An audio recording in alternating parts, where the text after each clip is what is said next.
Hi, in this video I'm going to show you how to clear cookies in Firefox.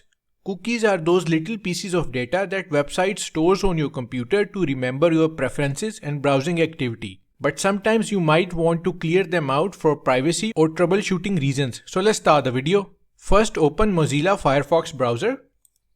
Now click on the three horizontal lines in the top right corner to open the Firefox menu. Now click on Settings. On the left sidebar, click on Privacy and Security tab. Now scroll down. Here click on Manage Data.